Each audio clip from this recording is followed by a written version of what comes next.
Corona कबलू रक्षा पाइबापी घरे रुहतु सुरक्षित रुहतु केवल दरकारी जिनिस ग्रोसरी खाद्य और पानी औषध मेडिकल बाहर को बाहरतु जदि एसबुर कहीं अवमानना करते तेज दृढ़ कार्यानुष्ठान ग्रहण कर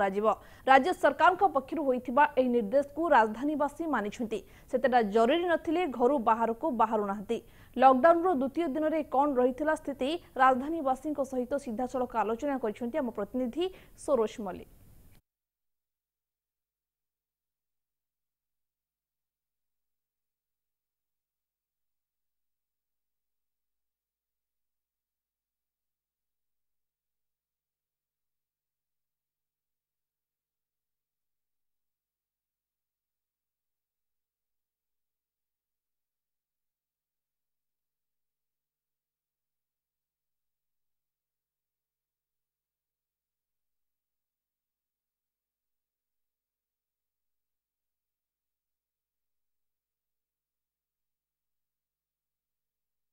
लॉकडाउन घोषणा कराई किभली भाव में आम निजे सचेतन हवा घर न बाहर परामर्श दि जाए जो मैंने नियम भांगे विरोध में कड़ा कार्यानुष्ठान ग्रहण कर सरकार चेतावनी देती सत्य आज जेहेतु द्वितीय दिन आप सीधा सड़क चित्र देखिपे आम अच्छु एजी छकरे यही छकटी सब जनगहलीपूर्ण रही है जो भाव में जहाँ चित्र बयान कर प्रतिदिन भाई आज लोक मैंने यातायात कर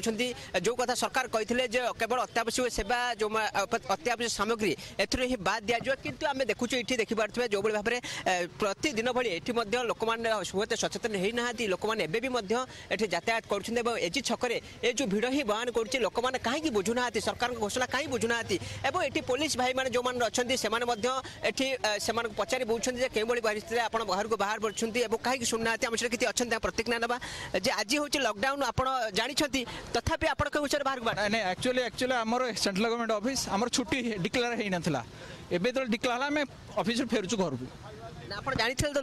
लॉकडाउन थिला खोर्धा डिस्ट्रिक्ट किंतु एक्चुअली आमर डिक्लेयर होना सेंट्रल गवर्नमेंट जेहेतु ऑफिस तेणु ऑफिस फेरिक आसु घर को निश्चित भाव में जानी नथिले ऑफिस जेहेतु दायित्व देथिला काम करिया पे एबे ऑफिस जाइथिला ऑफिस मना गला किंतु आम सहित आउ जने मैडम अछन सीधा पचारिबा मैडम आज लॉकडाउन आपण काई बाहर बाहर आमे ऑफिस पे जाउछु ऑफिस को जाउछु सेक्रेटेरिएट हमर तो बंद हेनी ना आमे तो जिबा पड़िबो हमको एठी तो कड़ा चेकिंग करा जाउची पास अछि आमे पास देखै की जाउछु निश्चित भाव में तथापि शुणुथिले ऑफिस जो माने कर्मचारी सेमान पई सेमाने पास देखै एठी जाउछंती आपण तो लॉकडाउन काई बाहर बाहर डॉक्टर पाक जाउची डॉक्टर पाक शुणुले जो भाई लोक रिएक्शन थिला जे अनेक गुड़ा जेहेतु से कहार मरी जाते किए मेडिकल जाऊँगी एटी कड़ा चेकिंग करा को भाव में कड़ा चेकिंग करा तो निश्चित आम सहित आउ जन अच्छा सार आप आज लॉकडाउन घोषणा है आप कड़े मो झी एयरपोर्ट रे अच्छी सार को कहवा सत्वे सार कहते बनाई ये करने कटक आसली कौन जगह कहीं अटकई ना झी एयरपोर्ट बाहर छिड़ाई आज्ञा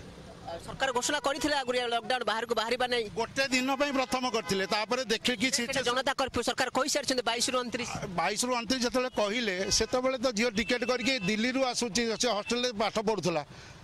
बाहर छिड़ा ये कथा जानी तो आज लॉकडाउन नाचुराली खाली जानी नुह लोक कहते असुविधा पड़े कौन असुविधा नहीं आप करेंगे झील पिलाटी आसी तो आने को जीवी ना निश्चित भाव में शुणुले जो मानकर कम अच्छी से बाहर को बाहर तथापि ये कड़ा चेकिंग कराऊँगी एजी छक देखिपे गाड़ी गुड़िक सेमती लगी जो भाव में प्रतिदिन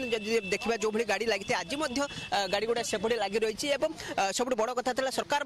सचेतन होगा परामर्श देते आपको नियम मानवा सरकार कहते जो मैंने नियम न मानवे विरोध में दृढ़ कार्यानुष्ठान हो सरकार चेतावनी देते तथापि लोक मैंने मानुना कि सरकार कहते जदि सेमती किसी अत्यावश्यक जावाक पड़े अत्यावश्यक कम रही है निश्चित भाव बाहर को जावाई सरकार परामर्श देते यह सत्य लोक मैंने मानुना परवर्ती पदक्षेप सरकार कौन ने देखिबार कथा भुवनेश्वर भिडियो जर्नलिस्ट गौरीशंकर दास सरोज मल्लिक एमबीसी न्यूज।